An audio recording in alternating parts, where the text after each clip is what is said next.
Hello दोस्तों, कैसे हैं आप। अक्सर मैं आपके सामने नई नई जानकारी लाता रहता हूं, जो आप कमेंट करते हैं उन पर वीडियो जरूर बनाता हूं। आज के क्वेश्चन वर्ग 1 और वर्ग 2 की काउंसलिंग से रिलेटेड हैं और वर्ग 3 की जो आपकी एग्जाम डेट 2 जनवरी बताई जा रही है वो आगे बढ़ने के लगातार बहुत सी सूचनाएं लोगों के पास पहुंच रही हैं। हालांकि पीएबी ने अभी तक इस पर कोई अपडेट नहीं दिया है, तो बहुत से लोगों का पढ़ाई में मन नहीं लग रहा है, तो उस बारे में भी बात करेंगे। सबसे पहले मैं क्वेश्चन पढ़ देता हूं। पहला क्वेश्चन दोस्तों जो है वो ये है कि सर वर्ग 1 और वर्ग 2 की मार्कशीट कब तक वैध रहेगी, या फिर बहुत से लोग ये पूछते हैं कि सर परीक्षा परिणाम कब तक वैध रहेगा। एक बात यहां पर आपको ध्यान रखनी है दोस्तों कि आपकी जो एग्जाम ली गई है वर्ग 1 और वर्ग 2 वो भर्ती परीक्षा से संबंधित है, यानी कि उस एग्जाम के बाद आपकी ज्वाइनिंग होनी है। अब जब तक आपकी ज्वाइनिंग नहीं हो जाती तब तक ये जो परीक्षा परिणाम है वैलिड रहेगा। तो इस चक्कर में आप बिल्कुल भी अपने मन में ये ना लाएं कि इतना समय हो रहा है कहीं परीक्षा परिणाम ही अनवैलिड ना हो जाए, तो ऐसा कुछ भी नहीं है। कहीं से कहीं तक ये घबराने की आवश्यकता है ही नहीं। आपकी ज्वाइनिंग 100% होनी ही होनी है। अब एक भाई ने मुझे कल कमेंट भी किया था कि सर ये बताएं कि वर्ग 1 के नोटिफिकेशन के अनुसार फर्स्ट काउंसलिंग में 15,000 पोस्टें भरी जाएंगी और सेकंड काउंसलिंग में जो 2,000 पोस्टें हैं वर्ग 1 में वो भरी जाएंगी, यानी एजुकेशन डिपार्टमेंट की तरफ से 17,000 पोस्टें फिल की जाएंगी वर्ग 1 की। तो क्या सेकंड काउंसलिंग संभव है, क्योंकि अभी तो फर्स्ट ही नहीं हुई है। तो डेफिनेटली संभव है। जो रूल्स बनाए गए हैं उसके अकॉर्डिंग ही आपकी भर्ती चलनी है। बीच में जो रिजर्वेशन के केस हाईकोर्ट में चल रहे हैं उसको लेकर जरूर हमारे शिक्षा मंत्री जी ने वक्तव्य दिया है कि उसका जो फैसला है वो जल्दी से जल्दी आए, इसके लिए हम प्रयासरत हैं और बहुत जल्दी आ जाएगा। जैसे कि 9 दिसंबर की सुनवाई पर कोई ना कोई अपडेट आएगा तो उसके बाद हम ये काम शुरू कर देंगे। तो आप 100% श्योर माने दोस्तों कि आपकी फर्स्ट काउंसलिंग भी होनी है और सेकंड भी उसके बाद होगी, जिसमें 2,000 पोस्टें और भरी जाएंगी और जनजाति विभाग की भी फिर काउंसलिंग स्टार्ट हो जाएगी, क्योंकि संयुक्त परीक्षा है दोनों विभागों की मिलकर। तो इसमें आप बिल्कुल भी कहीं से कहीं तक कंफ्यूजन में ना आए कि हमारा जो परीक्षा परिणाम वो कब तक वैलिड रहेगा। तब तक वैलिड रहेगा जब तक आपकी सेकंड काउंसलिंग नहीं हो जाती। फर्स्ट काउंसलिंग तो होगी ही, 15,000 पोस्ट जो आपकी वर्ग 1 की भर्ती होनी है, और फिर सेकंड काउंसलिंग में जो 2,000 पोस्टें बच जाती हैं उनकी भी आपकी भर्ती होगी वर्ग 1 एजुकेशन डिपार्टमेंट में। और जनजाति विभाग की तो अलग से होनी ही होनी है, उनका डिपार्टमेंट वर्ग 1 और वर्ग 2 दोनों की होनी है।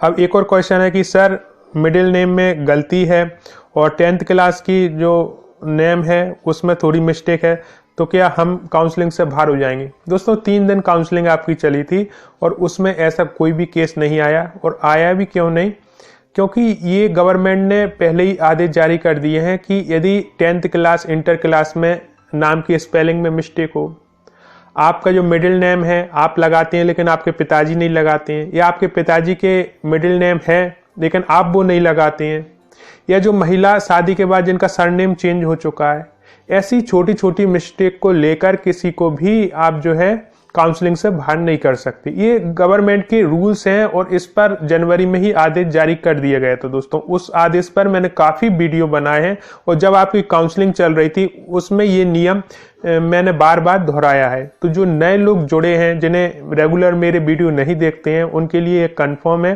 कि आप बिल्कुल भी टेंशन ना लें।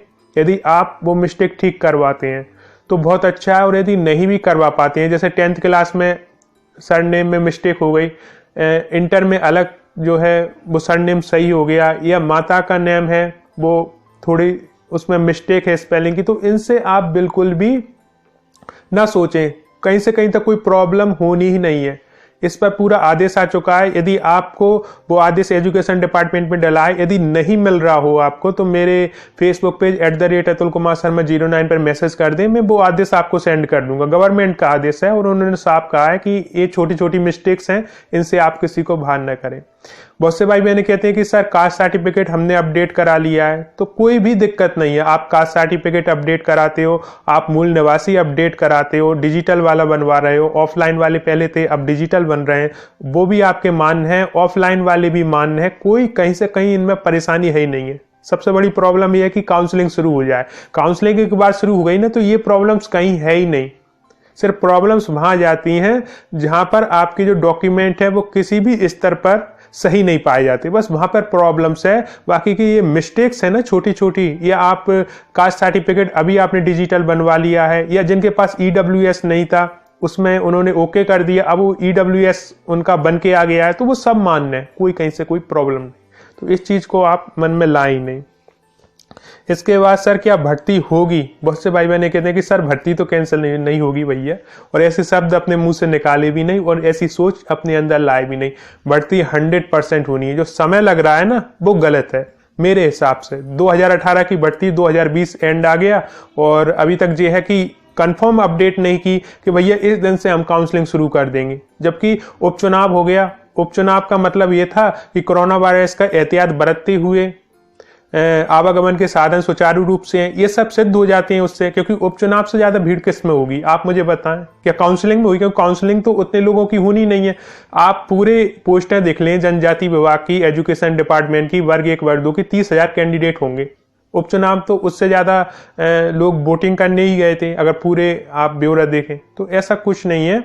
हाँ ये है कि जो समय लग रहा है वो थोड़ा सा ज्यादा लग रहा है, लेकिन आपकी भर्ती तो होनी ही होनी है, 100% होनी होनी है। तो ये अपने मन से त्याग दें। और एक ये कहा था कि सर एग्जाम में मन नहीं लग रहा है, ऐसी सूचनाएं आ रही हैं कि वर्ग 3 के जो है जनवरी में होंगे। तो ऐसी सूचनाओं पर विश्वास आप कर रहे हो तो फिर जाहिर सी बात है कि पढ़ाई में मन नहीं लगेगा दोस्तों। या तो आप पढ़ाई पर फोकस कर लो या फिर इन चीजों पर फोकस कर लो, एक जगह ही फोकस लग सकता है। ऐसा तो है नहीं है कि इंसान 2 नावों में सवार हो, एक पांव इस नाव में दूसरा पांव उस नाव में। तो यहाँ पर 2 चीजें कर सकते हो। जो जनवरी से जिन्होंने फॉर्म फिल किया है वो अभी तक तैयारी कर ही रहे हैं। हमेशा मेरे पास कमेंट आती है कि सर हमारी बहुत अच्छे से तैयारी चल रही है, एग्जाम कभी भी हो जाए आपको हम श्योरिटी से कह सकते हैं कि हमारे 125 से लेकर 130 के बीच में नंबर आते ही आते हैं। जो हम टेस्ट लगा रहे हैं, जो भी ऑनलाइन टेस्ट लगा रहे हैं, जो भी प्ले स्टोर से टेस्ट सीरीज वगैरह है डाउनलोड करके लगा रहे हैं, तो वो कह रहे हैं कि सर हमारे इतना स्कोर आ रहा है। अब उनकी तैयारी तो बेस्ट है, तो कोई प्रॉब्लम है ही नहीं है। जनवरी में ले लिए एग्जाम तो वो बेस्ट करेंगी, और भी समय मिलता है क्योंकि अभी कंफर्म PAB ने कुछ भी नहीं किया है, तो भी कोई दिक्कत नहीं, उनकी तैयारी है। तो ऐसे ही लोग जो हैं वो वर्ग 1 और वर्ग 2 में थे दोस्तों, कि उनके सामने भी यही सूचनाएं आती थी कि परीक्षा कैंसिल हो जाएगी, रद्द हो जाएगी, डेट्स आगे बढ़ गई हैं, अब नई सरकार आ गई तो परीक्षा नहीं होनी, भर्ती नहीं, ये सब चीजें चलाते थे। लेकिन फिर भी वो कंफर्म अपनी पढ़ाई पर फोकस किया। आज उनका नाम है और वो 100% शिक्षक बन चुके हैं। सिर्फ ज्वाइनिंग की देर है, ज्वाइनिंग उनकी हो ही जाएगी। तो वही मैं आपसे कहता हूं, मेरे आप जितनी भी वीडियो कहेंगे ना उनमें मैं बहस ही नहीं करता कि डेट आगे बढ़ेगी कि नहीं बढ़ेगी। वो बहस का मुद्दा है ही नहीं। बहस का मुद्दा ये कि आप पढ़ाई करोगे कि नहीं करोगे। मैं इन चीजों में बहस नहीं करता कि भैया डेट आगे बढ़ेगी कि नहीं बढ़ेगी। कोई कहता है कि सर हमारे सर, एक तो मेरे पे कम्युनिटी टैब में ढला हुआ है एक कमेंट, एक भाई साहब तो ये कह रहे थे कि हमारे सर ने फोन किया इसलिए वो डेट्स आगे बढ़ गई हैं, और 2021 में हमारे सर जो हैं उनका कोई चैनल्स वगैरह उन्होंने नाम लिखा था, वो तो मैंने काट दिया, किसी को क्यों बदनाम करना किसी चैनल्स को। तो उन्होंने कहा हमारे ये सर का चैनल्स है और इन्होंने जो कॉल किया तो डेट्स आगे बढ़ गई वर्ग 3 की। अब 2021 में ये कॉल नहीं करने वाले, तो 2021 में एग्जाम जो है वो होने नहीं, 2022 में हो। तो ऐसा कुछ उन्होंने लिखा था उसमें। तो ऐसी भी मानसिकता वाले लोग होते हैं और उनको फॉलो भी करते हैं। और मैं सोचता हूं कि जब B.Ed D.Ed D.LED किया है तो इतनी तो समझ होनी चाहिए कि कौन इंसान आपको क्या प्रोवाइड करा रहा है, कौन बिजनेस के हिसाब से वीडियो बनाता है और कौन आपके भले के लिए वीडियो बनाता है। तो इतनी तो कॉमन सेंस हर एक इंसान में होती है जो B.Ed और D.Ed कर लेता है, क्योंकि ये कोर्स आपको यही सिखाता है कि जो बच्चों को कैसे डेवलप किया जाए, कैसे। तो ये सारा जो कोर्स आप करते हो ना B.Ed D.Ed D.LED, तो मैं कह रहा हूँ कि जो शिक्षक हैं जो दूसरों को शिक्षा देंगे उनके सामने तो वो हाल पकड़ लेंगे कि कौन सही कह रहा है कौन झूठ कह रहा है। तो इस चीज में तो बहस करनी ही नहीं चाहिए डेट्स को लेकर। हाँ पढ़ाई के ऊपर बहस करने को मैं तैयार हूँ, आपको कंफर्म मैं पढ़ाई से जोड़े रखूंगा। कोई भी तर्क देना पड़े, कुछ भी देना पड़े, मैं डेली लाता रहूंगा, आपको पढ़ाई से जोड़े रखूंगा। फिर आपकी मेहनत है, आपकी लगन है, ऊपर वाले का आशीर्वाद है, अगर भगवान की कृपा रही तो डेफिनेटली आपको एक सीट मिलेगी जैसे वर्ग 1 और वर्ग 2 वालों को मिल गई। तो यहाँ तो अतुल कुमार शर्मा पूरा क्लियर है।